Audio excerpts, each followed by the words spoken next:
Salut à tous et bienvenue dans ce nouveau tutoriel consacré aujourd'hui à la création de GIF animés. Alors un GIF animé, qu'est-ce que c'est? C'est tout simplement une courte animation qui se répète généralement en boucle, qu'on peut retrouver assez régulièrement sur le net puisqu'il y a des sites qui leur sont intégralement dédiés et qui les utilisent généralement comme des petites touches humoristiques, par exemple pour commenter une actualité. Donc là, ce qu'on va faire aujourd'hui, c'est qu'on va voir deux manières différentes de créer des GIFs animés. La première, elle se basera tout simplement sur des photos que l'on va mettre les unes à la suite des autres afin de simuler un mouvement et donc de donner l'impression d'une animation. On peut la voir ici, donc du coup j'ai déjà fait un petit test avant afin de vous montrer exactement ce qu'on va faire aujourd'hui. Et la seconde méthode, qui est, elle, beaucoup plus esthétique, mais il faut là avoir le logiciel adapté, et on verra ça tout à l'heure, c'est de travailler à partir d'une vidéo. Donc là on voit évidemment le résultat est beaucoup plus fluide, mais il y a quelques restrictions techniques pour pouvoir réaliser ce genre de GIF animé. Donc on va commencer par celui qui est à la portée de tous, c'est-à-dire celui qui utilise plusieurs photos les unes à la suite des autres. Donc pour ça on va utiliser Photoshop. Donc pour commencer, on va aller directement dans le Finder. J'ai préparé déjà à l'avance les 5 photos qui vont nous permettre de réaliser cette animation. On va ouvrir la première photo avec Photoshop. Comme ça nous permettra d'avoir directement les bonnes dimensions pour notre GIF animé. Donc convertir les couleurs. Voilà, on a déjà les bonnes dimensions. On va commencer tout de suite par déverrouiller l'arrière-plan et utiliser le panneau Fenêtre, Montage. Ici, on clique sur Créer un montage vidéo et immédiatement, en bas à gauche, on va sélectionner Convertir en animation d'image.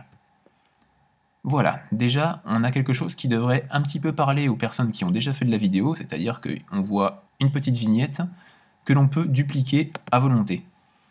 Donc dès maintenant, on va dupliquer les images 5 fois, étant donné qu'on a 5 images à utiliser, et on va ajouter les images les unes à la suite des autres. Donc pour ça, on va faire Fichier, Importer, les photos, la seconde photo. Donc je l'importe, je la mets sur la première, je masque la première, et sur le premier, je masque la seconde. Alors là, petite erreur évidemment. J'ai marqué ce comportement, lorsque l'on commence par masquer la seconde, il a tendance à masquer les deux, alors que là, si je fais réapparaître la seconde, elle ne réapparaîtra pas sur la première. Je ne sais pas si j'ai été très clair sur ce sujet-là, mais bon, vous allez vite comprendre si vous faites des tests. Donc en gros, si je cherche, en commençant par la seconde, à masquer une image, elle se masquera également sur la précédente. Mais si je commence par la première à masquer la seconde, elle ne sera pas masquée sur la seconde. Bref, on va maintenant importer la troisième image.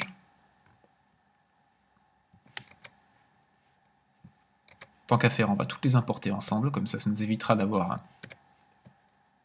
à se perdre ensuite. Et la cinquième. Voilà. Maintenant, on va retourner sur la première image et masquer tous les autres calques. Donc ici, il ne nous reste que la première image de visible.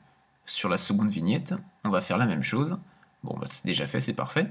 Sur la troisième, il n'y a que la première qui est visible. Donc on va enlever la première et on va mettre seulement la troisième. La quatrième, on enlève la première, on en met seulement la quatrième. Et la cinquième, on enlève la première, on met la cinquième. Donc on vérifie que tout est bien resté configuré comme il fallait, ça a l'air d'être bon. Donc on va dès maintenant, avant d'oublier, sélectionner le nombre de fois que l'animation va se répéter. Donc ici, par défaut, c'est une seule fois. On peut sélectionner 3 fois, autre, c'est-à-dire que là on peut définir, admettons, 10, 15 fois, ou toujours, afin de pouvoir répéter l'animation en boucle sans se poser de questions. Donc c'est ce qu'on va faire ici. Et ensuite, sous chaque image, on définit le temps de transition de la première image à la seconde. Donc on va faire en sorte ici qu'il n'y ait que 0,1 seconde entre chaque image.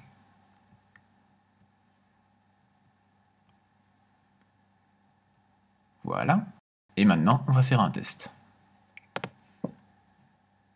Voilà, avec la lecture, on voit que c'est à peu près fluide. On pourrait le rendre un petit peu plus fluide. Donc pour faire ça, ce qu'on va faire, c'est qu'on va retourner sur la première image et sélectionner autre, étant donné que 0,1 seconde, c'était le minimum dans les paramètres préenregistrés. Donc on va aller dans Autre et on va définir par exemple 0,8. Voilà. On va faire ça pour toutes les images, afin qu'il y ait une cohérence dans la lecture. Attendez, sinon ça va être haché parce que ça va être un coup rapide, un coup lent, on va pas forcément comprendre pourquoi. Autre 0,8 et 0,8. Voilà. Et ici, si on recommence la lecture, on voit qu'on a une lecture qui est déjà un petit peu plus fluide. Bon, évidemment, ça n'aura jamais la fluidité d'une lecture vidéo, étant donné que ça reste quand même une succession de photos qui ont été mises les unes à la suite des autres, donc on ne pourra jamais avoir un truc vraiment totalement fluide, mis à part si vous avez vraiment un appareil photo qui est capable de mitrailler à une vitesse hallucinante. Mais bon, là, c'est encore un autre sujet et un autre investissement. Donc voilà, maintenant on voit que nos animations nous conviennent, donc ce qu'on va faire, c'est qu'on va faire fichier, enregistrer pour le web, sélectionner le format GIF. On va attendre un peu parce que ça rame, étant donné que forcément je n'ai pas pensé à diminuer la taille de l'image, donc forcément on se retrouve avec un GIF qui fait 33 mégas, ce qui n'est pas forcément ce qu'on veut, c'est pas génial pour le web. Donc d'ici on peut directement diminuer la taille de l'image, donc pour que ça reste léger et lisible à la fois, on va mettre du 500 pixels de large, ça me semble assez honnête comme largeur. Et on vérifie bien que les options de boucle sont toujours calibrées sur toujours. Une fois que tout est OK, on enregistre. On sélectionne un nom, donc là ici on va mettre neige. Enregistrer, et lorsqu'on retourne sur le bureau, on voit que notre GIF a été enregistré, et lorsqu'on utilise l'aperçu, on voit que l'animation fonctionne à merveille. Maintenant, on va essayer de travailler avec de la vidéo. Alors là, on a quelques restrictions, étant donné qu'il va nous falloir une version de Photoshop qui n'est pas seulement Photoshop, j'ai envie de dire, bon, c'est quand même déjà pas mal, mais qui n'est pas seulement une version classique de Photoshop, il va nous falloir une version soit étendue, soit la version, comme j'utilise ici, Photoshop CC. Pourquoi? Parce que Photoshop par défaut ne permet pas la lecture des fichiers vidéo, étant donné que c'est pas forcément fait pour ça à la base. Il nous faut une version étendue pour permettre d'importer des fichiers vidéo, comme par exemple ici, le fichier qu'on va utiliser qui est un fichier MP4. Donc dans cette vidéo, ce qu'on va faire, c'est que on va regarder à l'intérieur s'il y a un extrait qui pourrait être intéressant à utiliser en tant que GIF animé, et on va l'extraire grâce à Photoshop en découpant avant et après, et si nécessaire en accélérant ou en ralentissant l'effet vidéo. Pour le coup, j'ai pris un extrait d'une émission qui s'appelle Retour en salle, donc qui est une toute jeune émission qui traite des dernières sorties cinéma. Donc je vous invite à aller chercher sur Facebook Retour en salle, vous verrez, vous trouverez très facilement les vidéos qu'il a postées sur YouTube, donc c'est quelque chose d'assez sympa à regarder, donc je vous conseille vraiment d'aller jeter un coup d'œil. Alors, donc j'avais déjà repéré un petit moment qui était intéressant à mettre en place, d'ailleurs c'était celui que j'ai mis dans la démonstration. Donc c'était le moment où notre cher présentateur... Ah, nous y voilà, je l'ai trouvé. Ici, voilà. On va faire en sorte de récupérer ce petit morceau-là. Voilà. Donc, tout ce qu'il nous reste à faire à ce moment-là, c'est faire glisser la vidéo dans Photoshop CC, convertir les couleurs, et on voit que notre vidéo s'est bien importée. Donc maintenant, ce qu'on va faire, c'est qu'on va glisser directement à l'endroit où se trouve l'animation qui nous intéresse. Donc j'ai dû la sauter. Voilà, elle est ici. Donc on va zoomer un petit peu, afin de mieux pouvoir cibler l'endroit qui nous intéresse.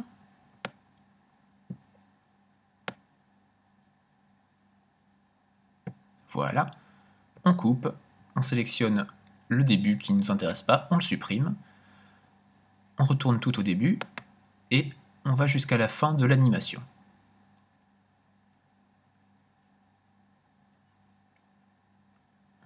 Voilà, juste ici. On coupe, on enlève ce qu'il y a après.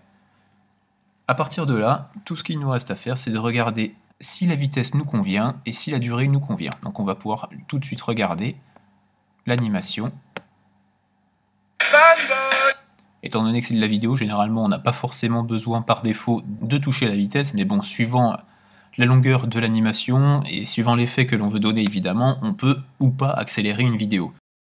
Donc là j'ai été un petit peu feignant étant donné que j'ai pris un morceau de vidéo où le texte était déjà intégré, mais vous pourriez tout à fait ajouter vous-même du texte par-dessus une animation qui n'en contiendrait pas. Donc là tout ce que vous auriez à faire serait de rajouter un nouveau calque, de le sortir du groupe vidéo, afin de pouvoir le faire glisser directement sur la vidéo. Et ainsi, bon évidemment après il faudrait faire en sorte que ça coïncide, sinon l'animation continuerait alors qu'il n'y aurait plus rien à afficher. Voilà, ça on supprime, et sur ce calque, on a juste à faire en sorte de mettre du texte. Donc imaginons ici j'ai envie de mettre du texte rouge, en Arial avec une taille de 72 points. Et de mettre un copyright Galarenko. Hop, je le centre parce que ça me plaît beaucoup plus comme ça. Je le place en bas à droite. Je recentre l'animation puisque je l'ai fait bouger. Je recoupe à nouveau et j'enlève ça. Voilà, maintenant, tout au long de mon animation, je me retrouverai avec le texte que j'aurais rajouté moi-même. Bon, étant donné que la police rouge est pas super jolie, je vais quand même l'enlever, mais bon, vous aurez compris l'idée. Donc j'enlève le calque, je fais fichier, enregistrer pour le web, toujours en GIF. Je fais en sorte de redimensionner encore une fois le GIF. L'animation option de boucle, je fais en sorte de sélectionner toujours. On enregistre. Alors là, oui, je vois qu'il y a un petit problème. Pourquoi? Parce que lorsque j'ai appuyé sur enregistrer, il s'est remis sur une fois. Donc, on fait annuler. On remet toujours, et cette fois, ça reste en place. Donc, ne me demandez pas pourquoi Photoshop fait ça. Le principal, c'est que ça fonctionne. Donc maintenant, tout ce qu'il nous reste à faire, c'est de l'enregistrer en .gif. Et lorsque l'on va sur le bureau, on se retrouve avec notre animation.